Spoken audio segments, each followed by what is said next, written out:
So மேற்கண்ட வினைக்கு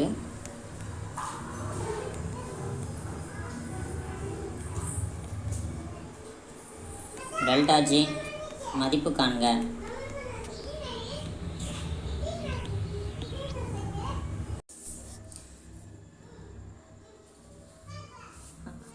option A நம்மளுக்கு 4 ஆப்ஷனும் கொடுத்துருக்காங்க.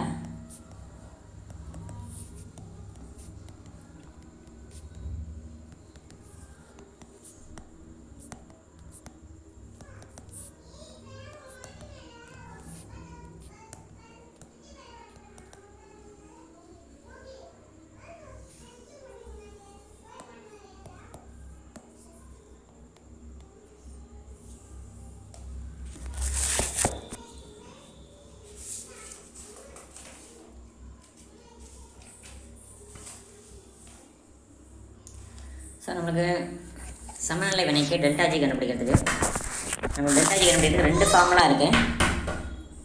Delta G equal to delta H naught minus T delta S naught. இது ஒரு ஃபார்முலா. பட் இந்த ஃபார்முலா நம்ம அப்ளை பண்ணால் நம்மளுக்கு delta H value entropy value வேணும். பட் அந்த கொஸ்டினில் அது எதுவும் தரல. ஸோ அப்போ நம்மளுக்கு டெல்டா ஜிக்கு இன்னொரு ஃபார்முலா இருக்குது. Minus 2.303 RT log K equilibrium. இந்த ஃபார்முலா அப்போ மைனஸ் 2.303 R வந்து நம்மளுக்கு எனர்ஜி கால்குலேஷனாகவே 8.314, டெம்பரேச்சர் 298. நம்மளுக்கு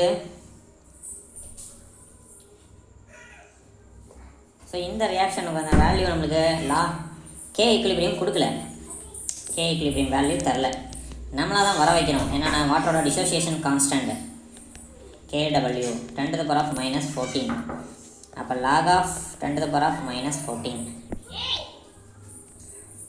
ஸோ இதெல்லாம் நம்ம அவங்க கொஸ்டினில் கொடுக்கல. ஸோ இதை நம்ம தான் வர வைக்கணும். ஸோ இப்போ இதை நம்மளுக்கு இந்த லாகை எடுத்தோம் அப்படின்னா, அதாவது log of base 10 to the power of minus 14, இந்த 14 முன்னாடி வந்துடும் மைனஸ் 14. அப்போ இந்த பார்ட் மட்டும் ஈக்குவல் டு 1. அப்போ நம்மளுக்கு மைனஸ் இன்ட்டு மைனஸ், சரி இன்னொரு ரிப்பீட் பண்ணிடலாம். 203 8.314 298 into minus 14 minus plus. So value வந்து 7988 1.8 ஜூல். ஸோ இதை ரவுண்ட் ஆஃப் பண்ணோம்னா 80 கிலோ ஜூல் பெர் மோல். அப்போ இந்த பெர் மோல் யூனிட் கரெக்டாக வந்திருக்கா அப்படிங்கிறத நம்ம பார்க்கணும். ஸோ நம்மளுக்கு ஆரோட unit joule per kelvin per mole. நம்மளுக்கு டெம்பரேச்சருக்கு கெல்வின். ஸோ இது வந்து கேன்சலு. நம்மளுக்கு ஜூல் கிலோ ஜூல்னு மாற்றிட்டோம், பெர் மோல் அப்படியே இருக்குது. ஓகேவா? ஸோ அந்த யூனிட் கன்வர்ஷன் ரொம்ப ரொம்ப இம்பார்ட்டன்ட். ஸோ நம்மளுக்கு standard enthalpy of vaporisation for CCl4 carbon tetrachloride per மோலுக்கு 30.5 கிலோ ஜூல் பெர் மோலுக்கு. அப்போ அதே 284 கிராம் CCl4 ஆவியாகிறது எவ்வளோ வெப்பம் தேவை கிலோ ஜூலில் அப்படின்னு கேட்டிருக்காங்க. ஓகேவா? மாறாத வெப்பநிலையில் கான்ஸ்டன்ட் டெம்பரேச்சரில். அப்போ நம்ம ஃபஸ்ட்டு என்ன செய்யணும், இது மோல் கான்செப்ட் பேஸ் பண்ணது ரொம்ப சிம்பிள் தான், அதுவும் ஈஸியானது தான். முதல்ல CCl4க்கு நம்ம மாலிகுலர் மாஸ் தெரியணும். மாலிகுலர் மாஸ் மூலக்கூறு நிறைய.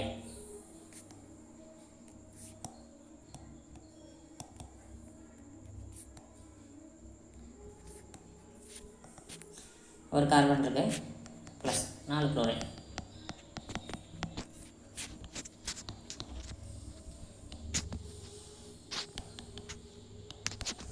So 142 + 12 154 grams.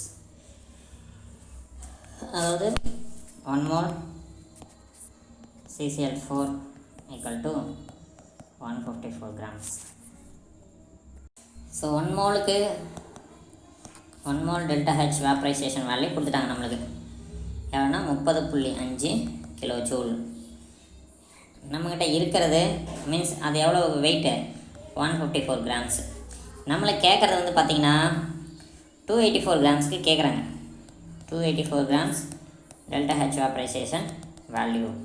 அப்போ நம்மக்கிட்ட மோலாக கண்டுபிடிக்கணும். அப்போ நம்மளுக்கு 284 by 154 ஈக்குவல் டு மோல்ஸ் கிடைக்கும். எத்தனை மோல்?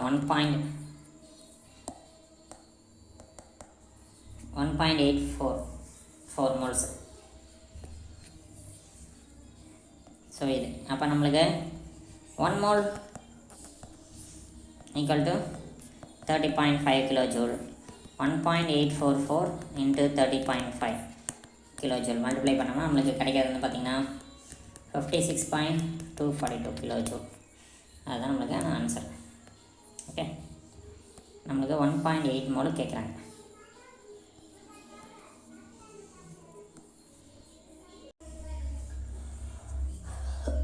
அடுத்த வருஷம் பாருங்கள், ஒரு நல்லியல்பு வாயு அதாவது ஒரு ஐடியல் கேஸ் வந்து எக்ஸ்பேண்ட் ஆகுது, விரிவடையுது 1 லிட்டர்லேருந்து 10 லிட்டரா. அதாவது வெளிப்புற அழுத்தம் கான்ஸ்டன்ட் மாறவே இல்லை, 1 bar அப்படியே இருக்குது. அப்போ அமைப்பினால் செய்யப்பட்ட வேலை இந்த ஒர்க் டன் கேட்குறாங்க. ஓகே, ஸோ நம்மளுக்கு ஒர்க் டனுக்கான formula W equal to -P external V2 minus V1. So W equal to P external நம்மளுக்கு 1 bar. ஃபைனல் வால்யூம் அதாவது முடிவு கன அளவு 10 மைனஸ் தொடக்க கன அளவு 1 litre minus 9 bar litre. Okay, இப்போ நம்மளுக்கு ஒரு யூனிட் இருக்குது, joule equal to bar litre, இப்படி ஒரு ரிலேஷன்ஷிப்.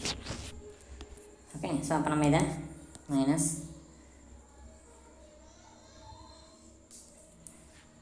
அது 100 joules equal to